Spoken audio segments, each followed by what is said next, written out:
hearing someone like you, who's a role model to so many different people, of different walks of life and everything, it will just help people so much.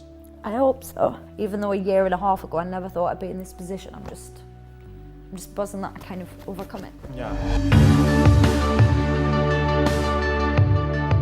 Welcome back to Glamour with me, Josh Smith, and today we are joined by a legend.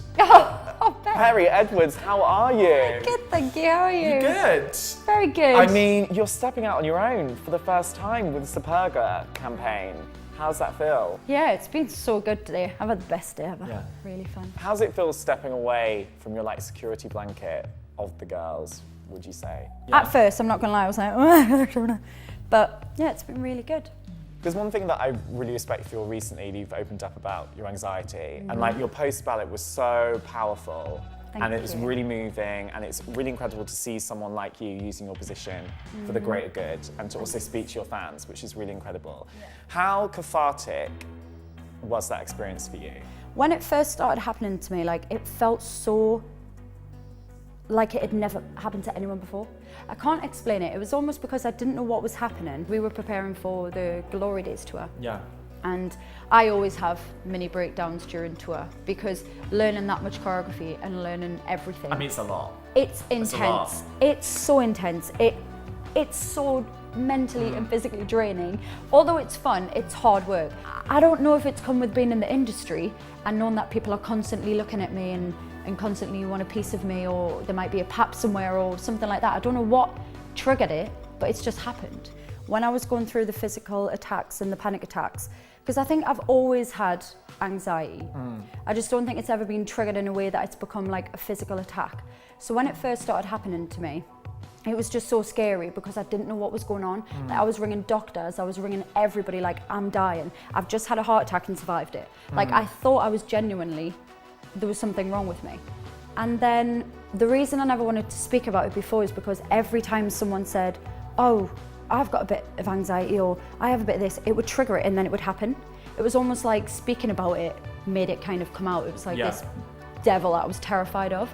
But it's just your mind kind of, I guess, trying to prepare yourself for something bad that's gonna happen, but it's just odd, I don't know. So what helped me the most, it sounds awful, not saying that I wanted other people to be experiencing it, but I looked into it and I noticed that Ellie Goulding came out and said that she had bad anxiety and she couldn't get the car to the studio. And I read that Fern Cotton was on the motorway in her car and she had a physical attack and it was terrifying, and it started to kind of make me feel a bit more normal. I'm a completely different person to what I was a year and a half ago. So when I put that on social media, I just thought I'm just gonna be honest about it. So I'm just really glad I did it because I do think social media has kind of taken over everyone's lives right now. Especially the youngins. Because the crazy thing is we do live in very anxious times because of social media. Exactly. But the amazing thing is you view social media as a greater force for greater good, and you're talking about it, it's helping other people. But what is do you have a love-hate relationship with social media? Oh, of course. On one hand, it's the best thing ever. Yeah. We can go online every day, talk to our fans, be really close, have this connection with them. But then on the other hand, you go on Instagram and you see people living these ideal lifestyles and people looking perfect 24/7. And you look at it and you think, well, why don't I look like that? And why don't I have a private jet every day? And why don't I have a Bentley parked outside? And it starts to really mess with your head and you start to feel like you're not good enough and it makes you feel a bit shit. And it's trying to differentiate what's real and what's not. And social media, a lot of the time, it isn't real. And it's great, like we were saying, that you are using your platform to talk about the anxiety and things like that, because then you can talk about a journey and then people can almost go on it with you as well. And then that shows it's a positive thing and not a negative thing as well. Because when you think about that journey, about the journey you've gone on with anxiety, from the start till now, how has your self-confidence grown in order to take steps to overcome it? Weirdly, when I first started experiencing the panic attacks, I developed a fear of being on my own. So still now, it's a lot better than it was, but when it first started happening, I kept saying if I have a panic attack and I'm on my own, what do I do?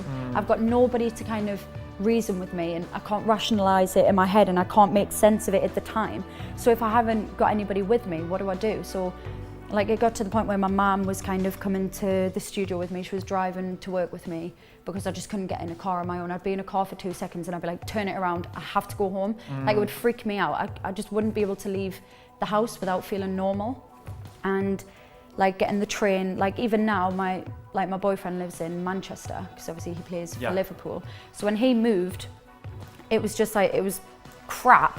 And then once this started happening, I thought, oh God, this is horrendous. I still can't get the train on my own. Like it freaks me out. I feel really claustrophobic. I just feel uneasy. But like, obviously it was horrendous at one point and I couldn't even, if my mum was like, I'm going to the shop for a bottle of milk, I'd sweat.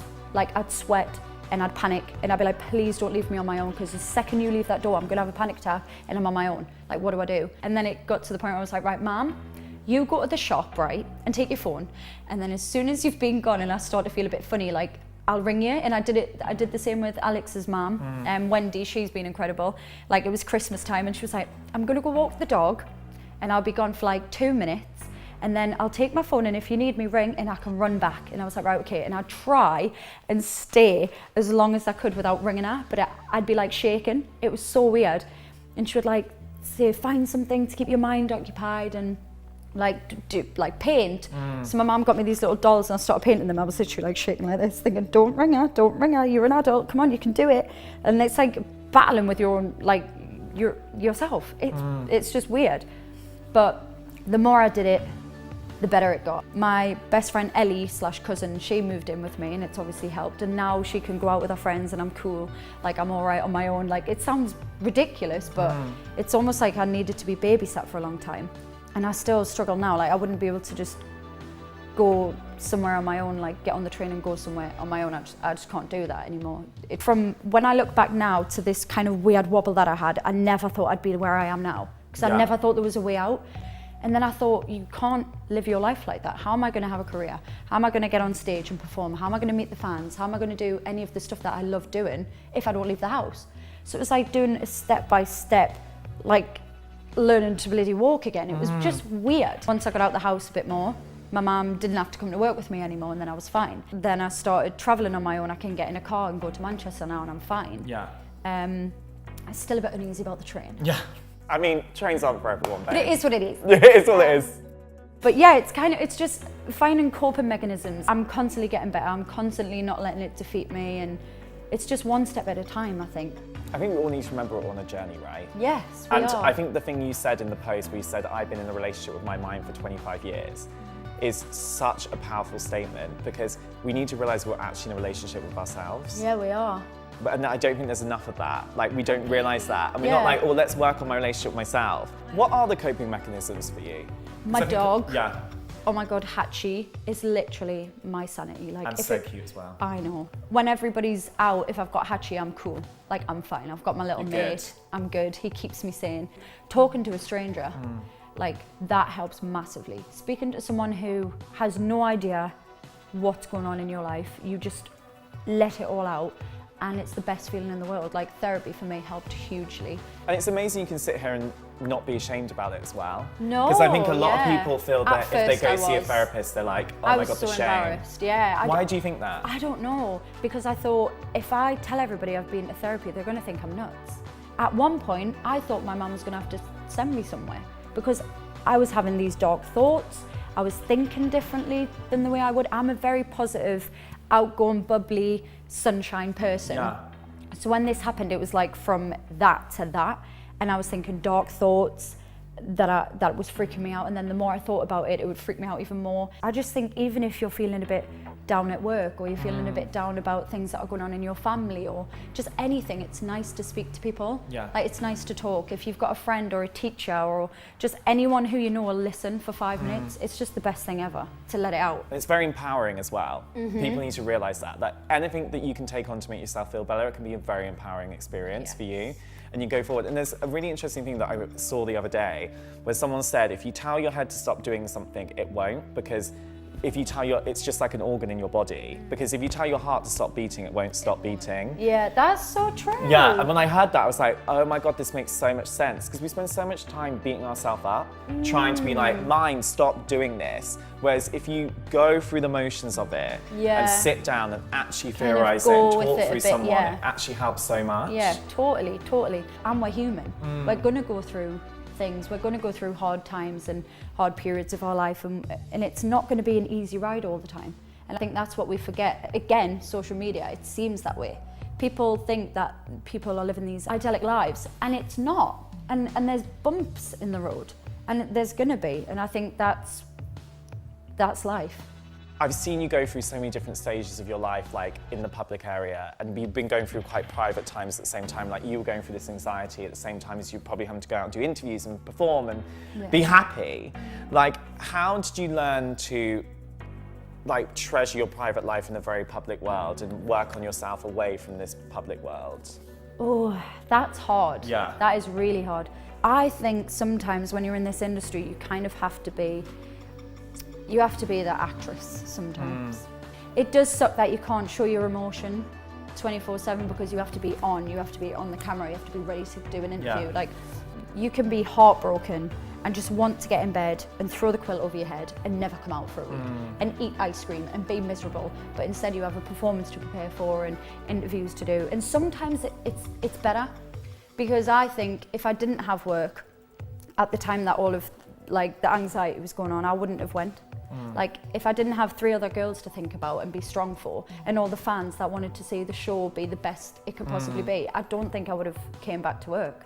Well, I think you're just so incredible that you're here right now saying this. Thanks. Because it's honestly, like, I can't imagine having to do that. Like, we all have moments when we're like, right, we have to cope because of other people. Yeah. But when you're doing it for like millions of fans, that can be so daunting, and you've actually got through it, and I just think you're amazing. Oh, why did I know you were going to make me cry? I was not. You made Leanne cry. No. Oh my God, I'm going to get a reputation. You actually are. This is why I've got so much respect for you girls, because you've done so much incredible stuff to help people, and you haven't just sat there, and you could very easily have sat here today and like brushed over all the things that you've gone through. But anyone who watches this is really going to help them. Like, I go through anxious moments, we all go through anxious moments, and like hearing someone like you, who's a role model to so many different people, of different walks of life and everything, it will just help people so much. I hope so. Yeah, and it will. And also, Good. even just like, for instance, when you went through and you just came out about your freckles, and you were like, yeah, I just want to be really proud about that. That's another amazing thing you've done as well. Thanks. And I think you should take the time to pat yourself on the back, because you've honestly helped so many people, and you can see that in your fan base. Yeah, I hope so. That's why I did it. So even though a year and a half ago I never thought I'd be in this position, I'm just buzzing that I kind of overcome it. Yeah, buzzing. And you should be. You should be buzzing. Thanks. And I do love that thing that you said about the freckles as well, because I think we're living in such like a pressured beauty industry still. How has your relationship with the beauty industry changed, do you think? When I was younger, I remember I was in the playground and we were playing Catchy Kisses. And one of the boys was like, yeah, let's play Catchy Kisses. And I was like, okay. And then I was thinking, God, I really hope someone catches me for a smooch. Yeah. And I ran and I looked behind and there wasn't one person chasing me. They were all after Nicola. And I remember thinking, what about me? Yeah. And I remember one of the boys was like, oh, don't kiss her, she's well freckly. And I remember thinking, what the heck? What is wrong with my freckles? And I hated them. And I went home and I was like, Mom, I'm thinking of getting a skin peel. And she was like, what? And I was like, you know, surely they can peel off your skin and put new skin on. And she was like, what is wrong with you? Why are you saying this? And I was like, because the boys want to kiss me because apparently I'm too freckly. And she was like, that is nonsense. She was like, you wait till they all want to kiss you now. My mum always knew I'd be a star. Oh, she knew it. She just knew. She knew it. And yeah, now just the boys like, are trying to kiss you, babe. But isn't it awful though that it gives you a complex? Like, and even my scar, like growing up being in the dressing rooms, getting changed in front of all the other girls, and I had this big scar on my stomach, and I just, like, it's just a lot when you're a kid. You think it's the end of the world. You'd think that if you've got freckles or it's something you're insecure about, like scars and everything like that, like it's horrendous. It's the end of the world. Why can't I be normal? Why can't I have a normal stomach? And as you get older, you think, damn, I think it's pretty quirky. Yeah. You know? Like, I love freckles. I'm like this in the sun now, trying to get more because I just love them. Whereas when I was a kid, it was different. But I just think when you're a kid, everything's 10 times worse. You worry about the silliest things, like, don't you? So I think age definitely helped me. I've always said you can't please everyone. If I'm trying to please people, why do I have to do something that makes me unhappy, like wearing loads of foundation to make my skin look flawless, when people are still going to say I look shit, and they're going to say why she wearing too much makeup. So I may as well just be myself and then let it be that. Well, I think you're beautiful inside and out, babes. Thanks, straight out. I really do. And thanks for taking the time out to talk to me and share that message, because I think even with what you were saying about being in the school playground and having freckles, like, that's happening to someone out there right now. And it's great that they can look up to you and be like, oh my God, when I get to that age, I'm going to feel powerful, I'm going to feel empowered. Yeah. You're epic. Yay. Thanks so much.